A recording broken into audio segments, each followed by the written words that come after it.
एक बार अम्मी नदा के घर जा रही थी। नदा ने उसके साथ अच्छा रवैया रखा और घर में भी उससे ठीक तरह पेश आई। नौरिन, सामान पकड़ने के बहाने उनके साथ हो ली।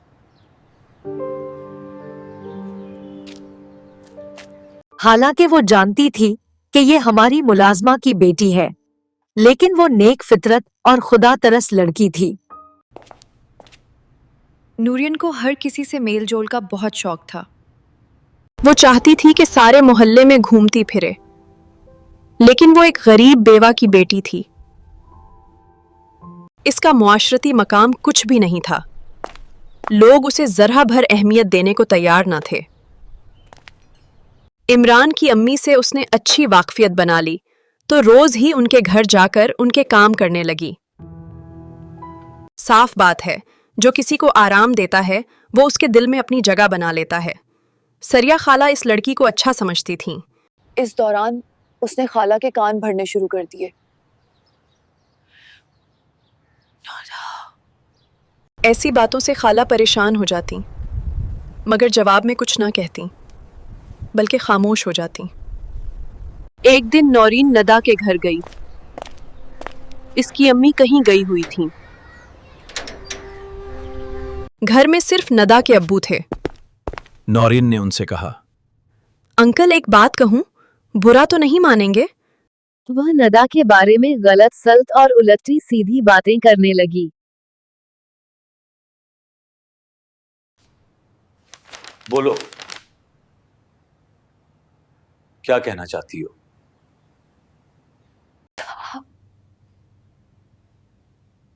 आप ही के भले की बात है। हाँ अंकल, इसमें आपका भला है। ये छोटा मुंह और बड़ी बात सही, मगर आपकी इज्जत पर हरफ ना आ जाए, उससे पहले संभल जाइए।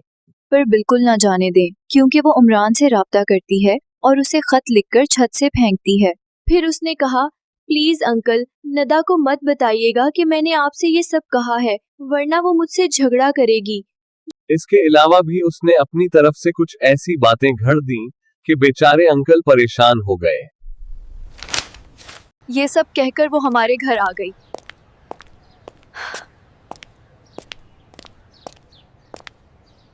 नदा, आइंदा तुम छत पर नहीं जाओगी और तुम्हारा घर से निकलना भी बंद है। सुनकर नदा घबरा गई और बोली, अब्बू क्या हुआ है? उन्होंने ये नहीं बताया कि नूरीन क्या कहकर गई है।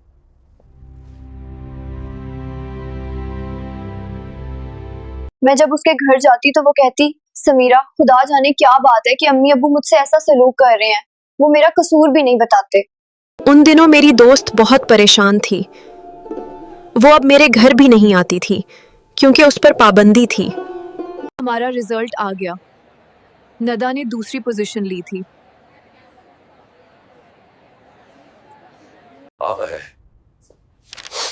लेकिन बदकिस्मती से नौरियन की वजह से अंकल ने उसे कॉलेज में दाखिला भी नहीं लेने दिया। इधर इमरान भी परेशान था। वो मेरे पास आया और कहने लगा, समीरा बाजी, अल्लाह जाने नदा के साथ क्या हुआ है, अरसे से कोई राब्ता नहीं हो रहा। मैं शादी करूंगा तो उसी से। मैंने अपनी अम्मी को भी बता दिया।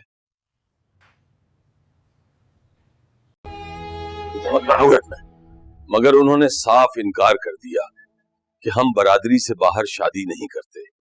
उसके बाद इन्होंने घर भी बदल लिया ताकि इमरान और नदा एक दूसरे से राब्ता ना कर सकें। उसे एक पुल चैन ना था। मेरे वालदैन ने इमरान के वालदैन को मशवरा दिया कि उसे बैरूने मुल्क भेज दें, वरना वो जहनी तौर पर टूट जाएगा। इन्हीं दिनों रजिया खाला ने उसकी मंगनी अपने भाई के बेटे से कर दी। मंगनी पर उसका रद्दे अमल दबा दबा सा था। कुछ अरसे बाद नौरीन की शादी अपने मंगेतर से हो गई। अपनी शादी पर वो बिल्कुल खुश नहीं थी, बल्कि पत्थर की मोरत बनी बैठी थी। जब नौरीन को इमरान के जाने का पता चला तो वो उदास हो गई। शायद वो चाहती थी कि वो यहीं रहे। जब वो ब्याह कर चली गई तो मैंने सुख का सांस लिया, क्योंकि उसे देखकर मुझे उलझन होती थी। कुछ अरसा नौरीन अपनी सास के पास रही। फिर उसने जिद की कि मां के घर के करीब घर ले लिया जाए। असगर ने बीवी की खुशी के लिए रजिया खाला के घर के करीब एक छोटा सा किराए का मकान ले लिया। हैं। इन्हीं दिनों वो वीजे की कोशिशों में लगा हुआ था ताकि बैरून मुल्क जाकर ज्यादा कमा सके। बिलाखिर एक दोस्त के जरिए वो बैरून मुल्क चला गया। अब घर में नौरीन और उसकी सास रह गईं। शौहर के जाते ही नूरीन को घूमने फिरने की आजादी मिल गई और उसने मोहल्ले के एक आवारा नौजवान से ताल्लुकात कायम कर लिए।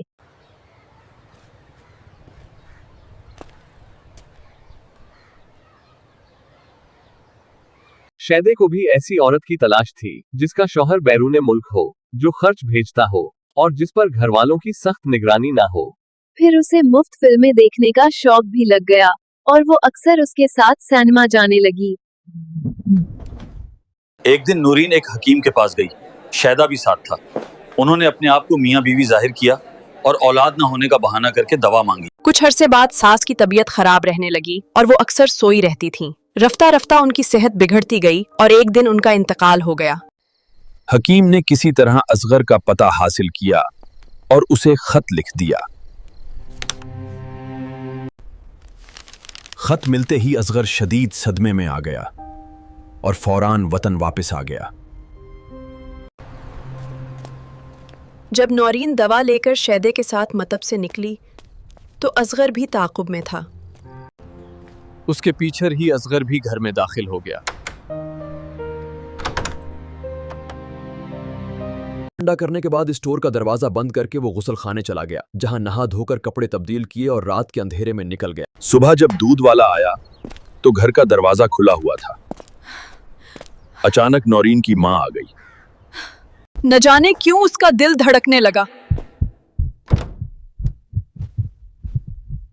वो उसे पुकारने लगी और फिर चीखती हुई बाहर निकल गई और गाली में ढारे मारने लगी। शायद नदा और इमरान की आहट थी जिसने उसे ऐसे अंजाम से दोचार किया। तो कहते हैं कि बाहर की सारी से घर की आधी रोटी भुली।